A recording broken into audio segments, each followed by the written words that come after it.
देव नाम का व्यक्ति की शादी अरेंज मैरिज के तौर पर शालिनी से हुआ था। दोनों की शादी अरेंज मैरिज होने के कारण वे दोनों एक दूसरे को पहले से नहीं जानते थे। शादी के बाद दोनों एक दूसरे को जानने पहुंचाने का काम चालू हुआ। कुछ ही दिनों में दोनों एक दूसरे को अच्छी तरह से जल्दी पहचानने लगे थे। जब दोनों में अच्छी तरह से पहचान हुआ, दोनों एक दूसरे को समझने लगे थे, तो देव को लग रहा था कि उसे एक बेहतर ही पत्नी मिली है, क्योंकि उसे पूरी तरह से समझने के बाद उसे समझ में आ गया था कि लव मैरिज करना कोई जरूरी नहीं है, अरेंज मैरिज में भी अच्छी पत्नी मिल जाती है। दोनों की नई नई शादी हुई थी, इसी कारण से दोनों एक दूसरे को अच्छी तरह से समय देते थे। उसके बाद दोनों एक दूसरे के काम में हाथ बटाया करते थे। पति पत्नी दोनों में खूब ज्यादा प्यार होने लगा था।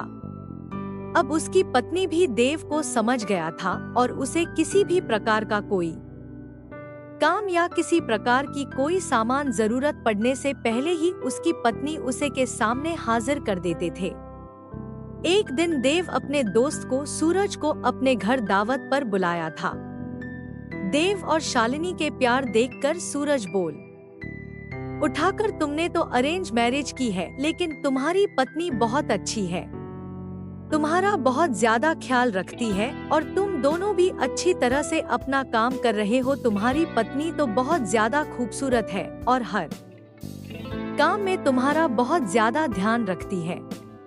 तुम बहुत ज्यादा खुशकिस्मत होगी, तुम्हें अरेंज मैरिज होने के बावजूद भी तुम्हें इतनी अच्छी पत्नी मिली है।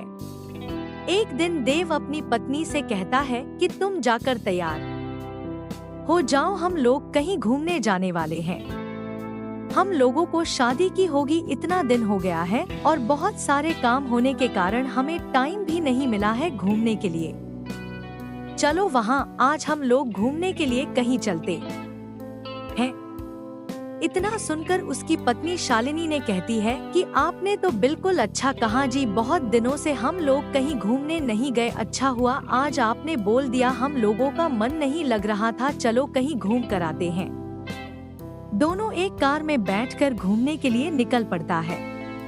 रास्ते में जब हाईवे पर गाड़ी जाती है तो उसे एक बड़ी गाड़ी में टक्कर होने के कारण दोनों दुर्घटनाग्रस्त हो जाते हैं। देव को जब हो जाता है तो वह हॉस्पिटल में था। जैसे ही होश में जाता है वह अपनी पत्नी को ढूंढने लगता है।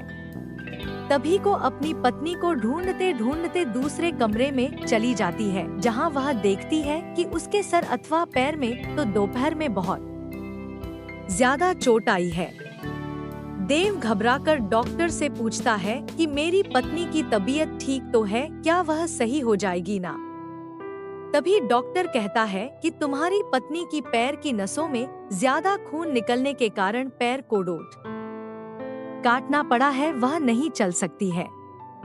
इतना सुनते ही शालिनी की आंखों में आंसू आ जाता है और कहता है कि मैं तो आपके ऊपर अब बोझ बन गया हूँ।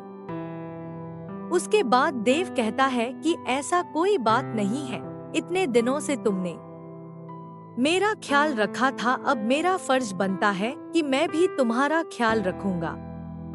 अब दोनों साथ मिलकर अपने घर की तरफ रवाना हुआ। घर जाकर दोनों एक दूसरे के बिना ना रहने की कसम खाई थी। फिर उसके बाद फिर वह अपनी जॉब को छोड़कर घर से ही वर्क टू होम मतलब के वर्क फ्रॉम होम किया करता था। साथ ही घर रहकर अपने पत्नी की मदद तथा उसके देखरेख में उसका मदद किया करता था। इसी तरह एक दिन फिर सूरज देव का दोस्त उसके घर आता है और कहता है कि तुम तो आप घर के काम करने लगे हो, तुम्हें बहुत अच्छा बिजनेसमैन हो, तुम अपनी जिंदगी क्यों बर्बाद कर रहे हो एक लड़के के कारण? तुम अपनी दूसरी शादी कर लो, चाहे तो इसे भी अपने पास ही रखो, लेकिन तुम कंपनी में चलो काम करो। इसके बाद देव कहता है कि मेरी पत्नी से बढ़कर मेरी जिंदगी में कुछ भी नहीं है, मैं उसकी देखभाल हमेशा करूंगा और करता ही रहूंगा, क्योंकि हमेशा से ही मुझसे प्रेम करती थी और हमेशा से ही हम लोग पति पत्नी आपस में प्रेम करते रहेंगे। फिर वह अपने दोस्त को कहता है कि तुमने एक बार आया था और मुझसे कहा कि तुम्हारी पत्नी बहुत अच्छी है, तुम बहुत खुशकिस्मत होगी, तुम्हें ऐसी पत्नी मिली है। फिर आज क्या बात है, क्या तुम इस प्रकार के बाद मेरी पत्नी के लिए उपयोग कर रहे हो? आखिरकार जितना दिन उसने मेरी मदद की है, मेरा भी फर्ज बनता है कि मैं उसे जिंदगी भर मदद करता रहूंगा। इतना सुनते ही पीछे से उसकी पत्नी भगवान से प्रार्थना करती रहती है कि भगवान, आपने मुझे इतना अच्छा पति दिया है कि मैं इसका शुक्रिया कैसे अदा करूंगी। और वह सदा के लिए एक दूसरे से प्रेम करते रहे और अपनी जिंदगी को आगे बनाते रहे। इसलिए मेरा मानना है कि पत्नी चाहे जैसे भी हो, उसे कभी नहीं छोड़नी चाहिए और पत्नी को कोई तकलीफ होती है तो उसका साथ देना चाहिए, ना कि उसके साथ छोड़ना चाहिए।